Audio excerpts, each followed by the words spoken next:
The Joppa Girls. The message and memories these Joppa Girls hope to convey to present and future audiences is the sense of community, warmth, and strong family values that were so important to their childhood years growing up in Joppa. Although Joppa's reputation was perceived to be less respectable than those citizens who lived up along and north of State Street, they are proud to call themselves the Girls of Joppa. Virginia, Ginny Lowell, aged 93, lived in Joppa in the 1920s while the trolleys were still in operation. 25 years of memories of social gatherings and customs, right up until the end of World War II, colored Ginny's life until her move to Newbury. Jean Doyle's memories of Joppa are from the years 1929 to 1940. Vivid, early year recollections of Joppa formed the cornerstone of Jean's books on Newburyport history.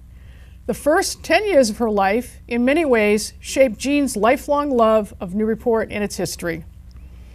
Patricia, Patty Sayward, wins the Lifetime Achievement Award as she is now on her 86th year of life in Joppa. Moving a short distance from her family home on Union Street to her own home on Water Street, Patty has had a lifelong love of Joppa and the sea. Recognizing the inevitability of age and health-related issues, the Joppa Girls agreed to record their memories. The goal is to make the Joppa of the past come alive as they experienced it over the past 90 years. Through memories, poems, photos, and anecdotes, you will gain a sense of the vitality of the people, the neighborhood, and the sea. Close your eyes as they take you back to the Joppa they recall. Hear the crash of the waves as the water rolls across Water Street. Hear the songs of the clamshuckers as they work tirelessly and now imagine a place they called home. Patty Sayward was unable to attend this recording session. I will be reading on her behalf. My name is Marcia Foley, and I am Jean Doyle's daughter. I am not a speaker. I enjoy listening. But when I hear tour guides and others who have no knowledge of earlier Joppa say what a terrible place it was, my blood pressure rises. I spent the first 18 years of my life in Joppa. I grew up in the house my grandfather built when he and my grandmother married. My mother was born in that house and lived there her 88 years. It was a happy place to live. All the neighbors were friendly, good people, and you knew the people on the adjoining streets. We were in and out of each other's homes sharing news and goodies. My grandfather owned a grocery store on Upper Purchase Street where I enjoyed going until his retirement. For quite a while, 4 families in my immediate neighborhood got together for supper on Saturday. One baked beans, another donated homemade pickles, and someone else brought homemade bread and so forth. A block up the street was Hicks Bakery with all kinds of tempting pastries. Bismarcks and cream puffs were my favorites. The right-hand counter as you entered was filled with penny candy. Joe Hale across the street had a vegetable garden and sold to the neighborhood. On Madison Street was Goodwin's Fish Market with fresh fish daily. If you had unexpected guests, you could dash to Joe Hale's, Goodwin's, and Hicks and serve a great meal in no time. Mary Thurlow on Neptune Street and Carrie Wall on Madison Street made homemade bread, pies, and cookies to sell. People from all over the city used to come and buy them on Saturday. We once watched as the son of my mother's friend kicked the bread home. My mother called her friend so she could rescue it. Carrie Wall also sold braided rugs. The Emma Andrews Library was open Wednesday and Friday. You entered the children's room from Marlborough Street and the adult room from Purchase Street. The librarians were very good to my mother in her later years and picked out books she would enjoy. 2 librarians, I remember, were Bessie Pramberg and Miss Clancy. The trolley went right by our house, ending a few doors down at the corner of Marlborough and Purchase Streets. Once a year, the open trolley would take the Methodist Sunday School children on a picnic. It looked so festive, and I wanted to join badly, but I was never allowed. I think their destination was Salisbury Beach. The People's United Methodist Church was a big social center at that time. My grandmother was very active and belonged to the Ladies' Aid Society. I got to go on all their outings and parties. The birthday suppers were a big deal. Each member had a table celebrating the month they were born. They really went to a lot of work decorating appropriately and having a special birthday cake for that table. It was interesting to walk among the tables and see how original people were. On the corner of Hancock and Madison Street was an old school that wasn't used. My mother had attended it and my aunt taught there. There were no trespassing signs at the old school, but we used to go in and wander around. It was torn down later and an apartment house was built there. As for juvenile delinquency, I remember lying on the ground by the fence in my friend's yard. The fence had a hole in the bottom and we could reach under and take Concord grapes from the neighbors' vines. We were forbidden to go in that yard, so it was quite daring. Anyone looking could see us. We used to play a lot of street games and make hopscotch games on the sidewalk. I liked to roller skate. My block and Marlborough Street had good cement sidewalks, and I could skate for hours. We had great ice skating at the Newbury Green, Meeting House Pond, Johnson's Pond, and Quill's Pond. We used to slide at March's Hill until our mittens were frozen to our hands. We would go by way of the railroad tracks, starting at Purchase Street. The trains were active then, delivering coal to the waterfront uptown. As the trains approached Purchase Street, a workman would jump out and stop cars and people on the street. We walked to school. The first 6 grades were at Brown School and grades 7 and 8 at Jackman. We came home for lunch. At that time, the noon meal was called dinner and the evening meal was called supper. A store on the way home had a large display of pomegranates for 5 cents each. I wasn't allowed to buy them as my mother thought they weren't good for you. I loved them, probably because I couldn't have them then. They did sell pickled limes, which I enjoyed. When I was in grammar school, my mother used to take a carload of kids somewhere each Saturday in the summer. We often went to Salisbury Beach. There was a funhouse there with a big slide and a barrel that constantly turned. The trick was to stay upright. The Neptunes had a building on Hancock Street. They socialized upstairs and had bowling alleys downstairs. They had an excellent fife and drum corps. When they won a muster, they would have a lively parade, and I loved it. The Unitarian Church built a chapel on the corner of Purchase and Madison Streets. I don't remember how long they had services there, but during the Depression it became a WPA building. There was a large room they used as a dance hall. An instructor came over once a week and taught dancing to all interested. During the week, kids could stop in for board games and socializing. Later on, the AMVETs tried to own it, but the neighbors protested, fearing noise and traffic problems. The neighbors won. Eventually, it was converted into a private home. In high school, we lived on our bikes. We'd ride our bikes to school. After school, we'd go to Plum Island. After supper, we'd just ride around until dark. Then we would gather on Wade's porch. We just talked and sang, but it was very enjoyable. Mr. Wade gave us great parties, but I think he enjoyed them as much as we did.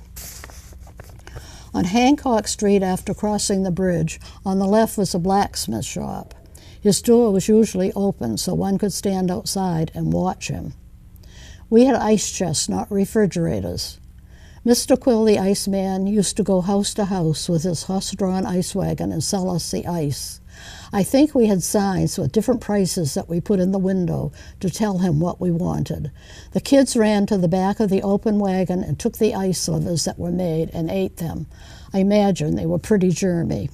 When his horses used the street for a bathroom, my mother would go out after they left and sweep up the manure and put it around her flowers. The waterfront from Brontfield Street to Madison Street had no cement wall. It had a railing made of pipe. In a nor'easter, the water and thatch used to really blow across the street.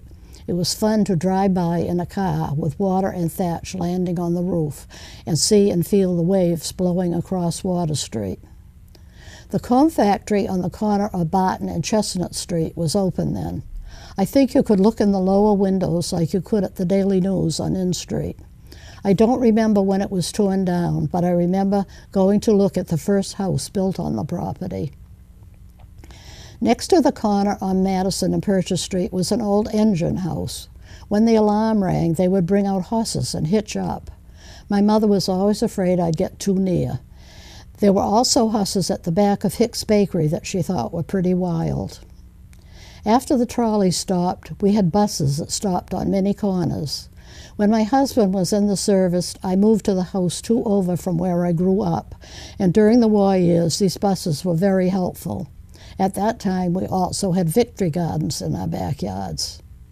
When I was in high school, Councilor Simmons cleared a section of land on the river across from his house near Flatiron Point. He brought in loads of sand, and Simmons Beach was born and enjoyed for a long time. Opening day was a big deal.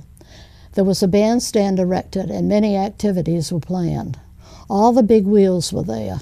One attraction was picking Miss Simmons Beach and Little Miss Simmons Beach. We high school girls paraded around the bandstand while the judges looked us over. Doris Thompson from Washington, D.C., who was visiting her aunt, won Miss Simmons Beach. As I remember, she was really beautiful. Little Miss Simmons Beach was awarded to Jean Wade. Her sister and I took her home to show her parents the award. She looked adorable but cried all the way home. On the upper part of Marlborough Street were tennis courts. The old football field for NHS used to be at the end of South Pond Street. We had games there when I was a freshman. Also, there was a big stable on South Pond Street for horses. We seldom locked our doors. If we did, the key was under the mat or on the shelf. I could walk anywhere in Joppa, day or night, and feel safe. It was a happy place to grow up, and I would never change it for anywhere else. The first 10 years of my life was spent in a home next to the Emma Andrews Library on Purchase Street in the section of Newburyport called Joppa, Joppa to the natives. It was a unique area composed of native fishermen and recent immigrants that had, through the years, developed a reputation, grossly exaggerated, of being a rough place, and children from other areas were discouraged from going there. Actually, it was a great place in which to live, and some of my fondest memories are of those years. What stands out to me is how much freedom children had then compared to today. We were allowed to play outside with few restrictions. There were lots of children to play with, and when there weren't any, I found other things to occupy my time.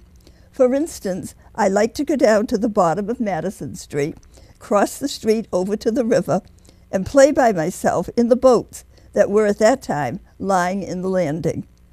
When I was in the 1st and 2nd grades, my sister walked with me to the Immaculate Conception School on Green Street. After that, I was on my own, because my friends in the neighborhood went to the Brown School, and my sister's classes were in the new high school on Mount Rural. It was a long walk for a 7-year-old, both morning and afternoon. My father worked as a salesman for Swift & Company. He had a company car, but he was not allowed to take passengers. Everyone went home for dinner, for which we were only allowed an hour. My father, ignoring the restriction, would drive up State Street when we were let out of school, and I'd run up and jump in his car and have a ride home and back at noon. Since I had walked to school, it seemed only natural that I walk to town on Saturday to pay the rent and do other errands. At that time, the rent was paid weekly at a lawyer's office. I also made several trips a week to Wells' store, which was not far away at the foot of Marlborough Street.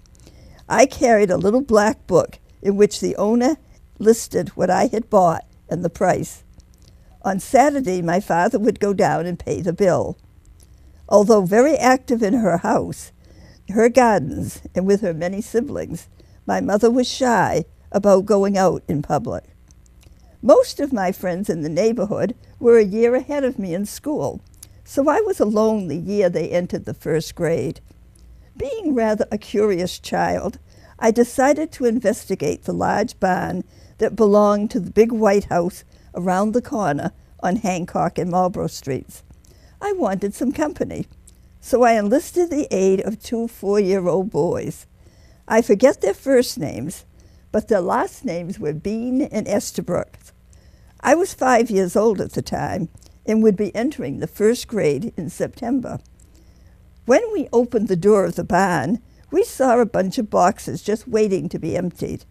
We unpacked a few that were mostly dishes and had a great time playing tea parties and imagining all kinds of things. When we were finished, we carefully put the dishes back so that no one would know we were there and casually walked out the door. This went on for a few weeks until one day a neighbor saw us and reported us to the owners. The mothers of the two boys were furious, and my mother wasn't very happy either. Today, the mothers would probably be charged with the neglect of their children. The Emma Andrews Library was important to all of us. Living next door gave me easy access to the books, and I learned to read at an early age.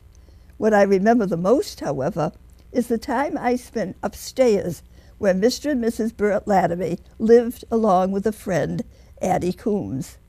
Mr. Latterby was the caretaker of the library, which I think helped pay his rent.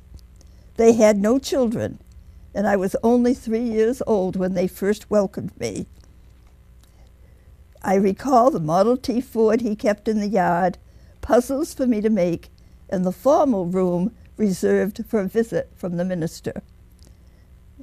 Most of my time, however, was spent with Addie, who taught me how to embroider and let me play with her jewelry. Everyone is so busy today, it would be hard to find someone today to do the same. It was in those early years that I learned the meaning of death. Both Addie and Bert died while I lived there. Whenever I go by the library, fond memories return of the time and affection they gave me. Now that I am an adult, I can appreciate all that Joseph Hale did as a philanthropist.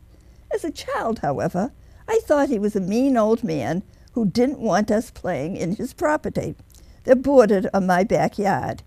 In fact, he had complained to my father, which meant I had to obey. My best friend in those years was Janet Knight, who lived a few houses up the street.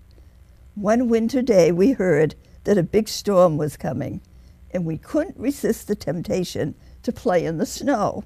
So we plotted to meet early the next day before our families were out of bed. The snow was so deep that we had little trouble getting over the fence that separated our properties from his. We headed for the tool shed that we knew was there. The snow was so deep that we were able to get on top of the roof and had a wonderful time jumping from the top to the snow below. My mother was quite angry with me when I returned home, not because I played in Mr. Hale's yard, but because I was expected to shovel the sidewalk before I left the house. I don't recall any 8-year-old girls being assigned that task today. Janet's family had a cottage at the Knobs on Plum Island, along with relatives like the Haleys and the Batchelors. On many an early summer evening, we would sit on the tailgate as her father drove us in an old station wagon to the island. That would never be allowed today. The road to the Knobs was not paved at all then, so it was a pretty bumpy ride. The Knobs was an area on the riverside close to where the Plum Island and Parker Rivers meet. The cottages were very primitive. No electricity or telephones, and the water had to be pumped in the morning. Janet and I walked often to the marker that was halfway between the Knobs and the center. The dunes were much bigger then, and we loved playing on them. In the 1940s, the federal government planned to take over not only that area, which is now part of the Wildlife Refuge, but a much larger area, including Scotland Road as well. Newbury and Newburyport citizens fought back, and the area was limited to what you see today. Those people at the Knobs could stay until they died, but they could not sell their property nor leave their property to their children. One by one, as the owners died, the cottages were demolished, but Mrs. Haley was a thorn in their side because she lived until her late 90s. In the meantime, family members vacationed at the Knobs, using the one remaining cottage. Shortly after her death, a crew appeared on a day the family was there, and before their eyes demolished the cottage. The summer of 1993 brought a sad ending to many happy memories of the Knobs enjoyed by generations. Now nothing remains of what once was a vacation spot for those people who hailed from Joppa. Episodes like this, along with the closure of the beach during the plover season, have left resentments that linger on to this very day regarding the federal government's management of Plum Island. Mr. Simmons was a city councilor for the South End in the 1930s. There was a lot of poverty at that time because of the Great Depression, and he wanted to do something for the children. So he planned an event in the summer to give them a good time. There was a baseball field at what today is Beacon Street, with prizes for the games that boys liked. None of that was shared with girls, unlike today, when girls have equal rights in sports. Everyone shared in the swimming at the beach, where Councilor Simmons had had the city bring in truckloads of sand. An ice cream truck provided goodies for all. Down by Simmons Beach, there were 2 beauty pageants for the girls, one for the young girls and one for those in their late teens. Most of the girls, big and little, were dressed to the T's, as we would say at that time. My sister, who was 8 years older than I, was supposed to take care of me. On Wednesdays, my mother always played bridge, a game that was extremely popular at the time. Today, most women work, so you don't hear as much about it. Annoyed at having to babysit, my sister didn't bother to change my outfit that consisted of a rather grubby sunsuit in which I had been playing all day. Feeling very sorry for me, the judges awarded the junior prize to me, and I have a picture taken of me with the Miss Simmons Beach banner across my chest. It shows a plump, squinty-eyed child whose only good feature was curls. Believe me, it was awful. My mother was horrified to read the article the next day on the front page of the newspaper. My sister was in deep trouble. Every time that my daughter Marcia thought I was getting out of hand, she threatened to bring that picture to the high school, where I taught for 30 years, and show it to my students. By the time I was 8 years old, we spent a lot of time on our bicycles. Fore Rock and Devil's Den in Newbury were popular rides, as was going to the falls in Byfield in the spring when the alewives were running. No one had to stop and tell their parents where they were going. We were expected to know when to come home. The Great Depression was a difficult time in the 30s. There were so many people out of work and without food. The government helped as much as possible. Food and clothing were provided in commissaries for families in need. Most important was the fact that people shared. It is interesting to note how people differed in the way they gave or received charity. One woman who lived in our neighborhood, who needed help, would, if eggs were available in the commissary, make egg salad sandwiches and with a smile on her face, take off for a picnic with her children. My father, because he worked for Swift & Company, got a small discount on meat. Every Saturday, he would buy 5 pounds of hamburg and bring it up to one of my uncles who lived on Purchase Street and say that they had some left over at work. My uncle knew it wasn't free, but they both pretended, because a man has his pride and doesn't want charity. My cousin told me a few years ago that was the only meat they had for the whole week, and there were 4 children in the family. Yes, there was poverty and obstacles to overcome, but Jobby had one advantage that no one could take away, and that was the sheer beauty of this part of town. It is only a short walk from High Street to the river, and one has an open view of the water from Bromfield Street almost to Plum Island. On a clear day in the summer, one can watch the sailboats leave the South End Boat Club as they race to see who is the fastest, or watch the beginners learn to sail. Thanks to Joe Hale, we have a beautiful park enjoyed by many, including newlyweds who pose for pictures they will long enjoy. Across the street are benches for those in need of a quiet time. In many ways, the hardships brought the community together, and Joppa has not only survived, but has moved from the bottom of the list as to where people want to live to near the top. I will always cling to my memories of Joppa, where I spent the first 10 years of my life.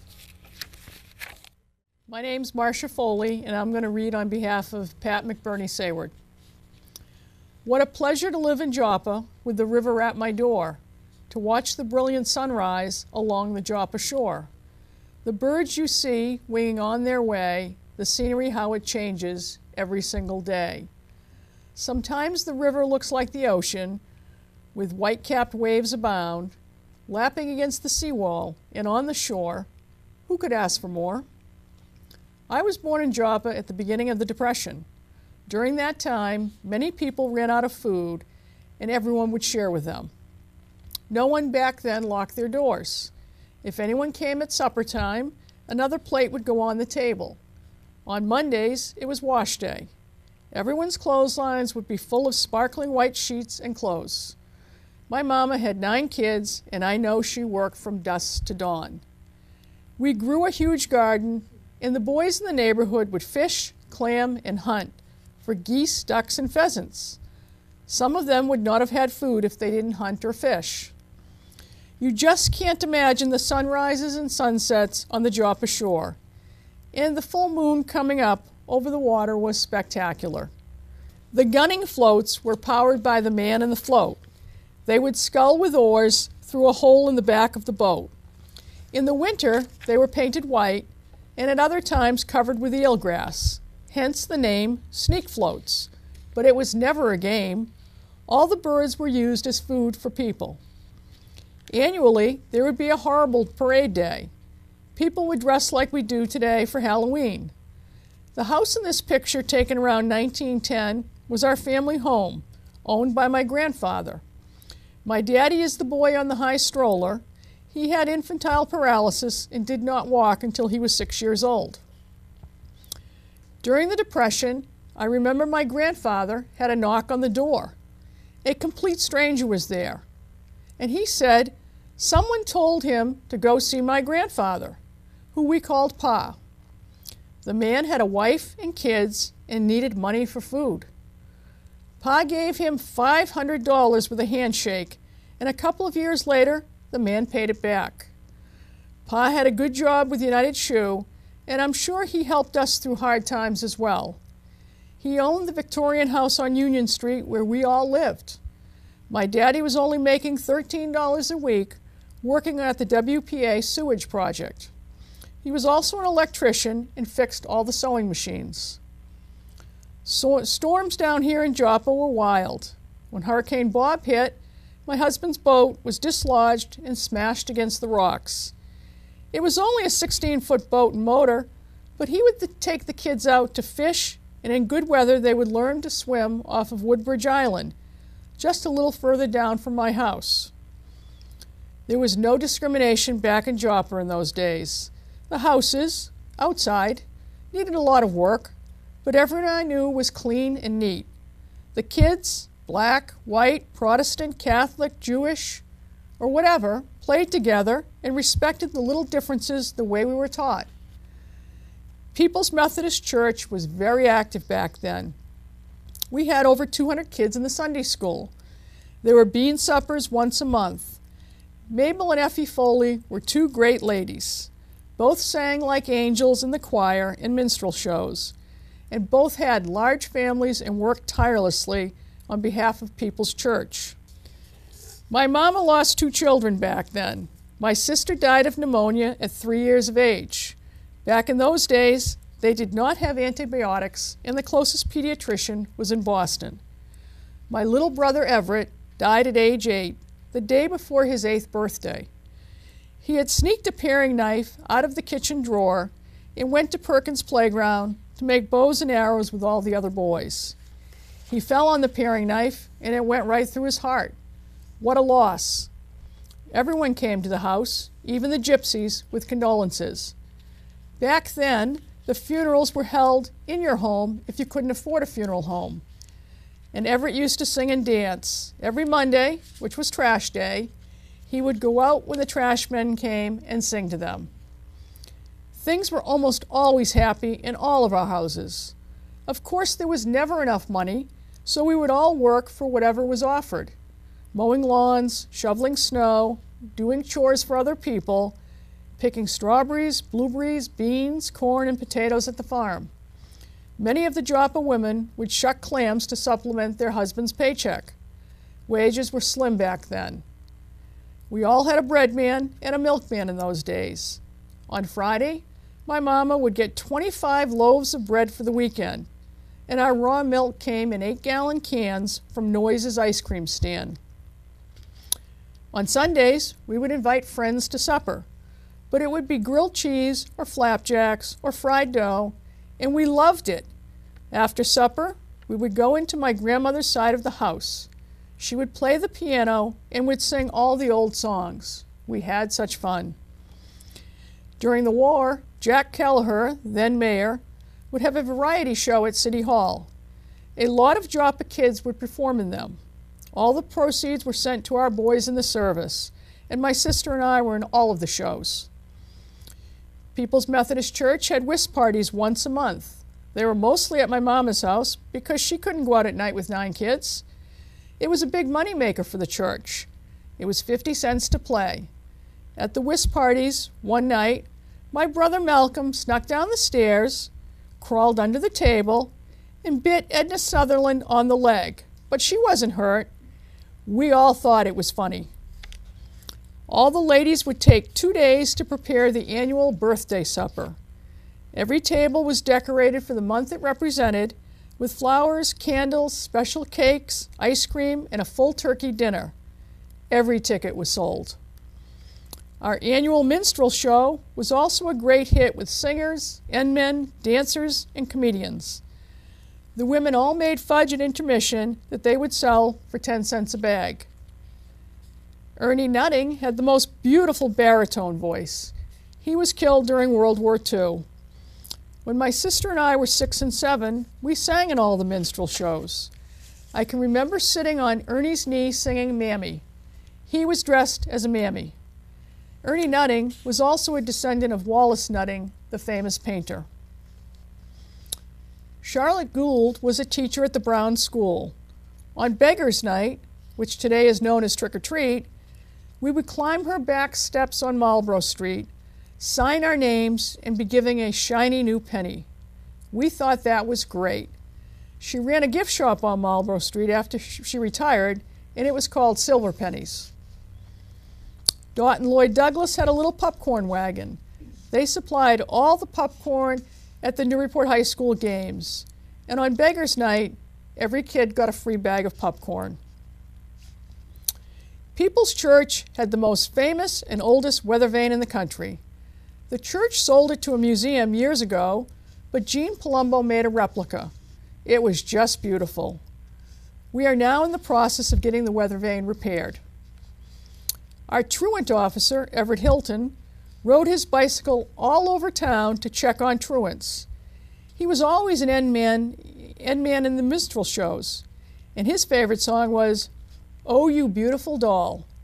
His wife made the greatest 2-crust lemon pie, and we kiddingly called her Brown Bottom Maud because her bottom crust was always golden brown. 4 High Road Tea Room at the top of Marlborough Street was run by Miss Fisher and Miss Franklin. It was a darling colonial house with beautiful china. Their chicken a la king was to die for. I washed dishes there for 20 cents an hour. Many Joppa girls waited table there. Naughty, naughty, the girls were supposed to share their tips with the owners, but sometimes the tips would end up in the girls' shoes or bras. In the last of May, we all piled into a Graff Brothers truck, and away we'd go to our grandfather's cottage at Plum Island for a season of frolic and fun. In those days, you could ride in the wide open back of a truck. We would fish, swim, and play in the sand. We, my sister Jeannie and I, would set up pins at the bowling alley. We were paid 5 cents a string, and we took our lives in our hands. There was also a roller skating rink, a penny arcade, and flying horses. My little brother Everett, who died at 8 years old, would tease us to put him on the flying horses. He would get sick and ask to go on again. We moved back to Newburyport before Thanksgiving, and we had the best of both worlds, poor in money, but rich in love, friends, and family. The library was one of our favorite places to go. Vivian White was the librarian, and I am not sure, but I think all the people who volunteered at the library did it for free. Diana Lucy was a war bride from England who raised 4 boys on Water Street. Her introduction to Newburyport was via Madeline Lunt's taxi, a never-to-be-forgotten experience. Madeline was part of Newburyport's varied cast of characters who caused much tut-tutting and enjoyment among the townspeople. Although her Joppa neighbors had no clue, Diana Lucy was a member of the British intelligence team known as Bletchley Circle. This team of men and women worked in secrecy during the war years to crack the code that ended World War II. Diana was sworn to not share any of her wartime work stories with anyone and upheld this commitment until the early 1970s, a full 40 years later. 4 girls from Joppa in their early teens went faithfully to city council meetings when the city wanted to close the Emma Andrews Library. They voiced their opinions because they were always using the library. They even wrote a letter to President John F. Kennedy. My daughter received a letter back from him. She also presented Jackie Kennedy with a silk scarf in Newburyport when the couple came to visit the area. She has a picture of Jackie taking the silk scarf from the Old Newbury Hand Tub Association. Ruby and Frank Cousins were Sheriff Frank Cousins' mother and father. Ruby and Frank had always been my neighbors and friends. Ruby's flowers were gorgeous. Frank's vegetable garden was great, and they shared with everyone. Ruby passed away in my arms. I was inside, and I heard Frank calling, "Pat, Pat." Ruby had been doing the gardening, and when she went into the house, Frank knew something was wrong. She laid on the couch, and I was going to do CPR while Frank was on the phone with 911. The ambulance arrived immediately, but it was too late. Frankie, their son, the sheriff, comes just about every week to see all the neighbors. He never forgot his roots. For more than 3 years, a seagull that we named Jonathan Livingston came to the steps at our back door 3 times a day to be fed. He was the delight of the neighborhood. Then one day, he sat in the bird bath and flew off the next day. We never saw him again. I'd like to end with this poem, which is a tribute to my great-grandfather, William Henry Harrison Perkins. In this picture, he is the man in the hat and goatee at Clam Shack number 1. Times passed. In the late 1800s, along the Joppa shore, stood 13 rustic clam shacks with men working before each door. One of these men, with hat and goatee, has a special place in my heart for me. Your great-great-grandfather he would be, who made his living from the Joppa Sea. In his fish wagon he'd go all around town, selling fish to the poor, middle class, and men of renown. With his fisherman's horn sounding aloud, the customers around his fish wagon would crowd. He lived to the ripe old age of 93 in the Union Street house by the Joppa Sea. The days of such thing are since gone past, but through all of history the tales will last.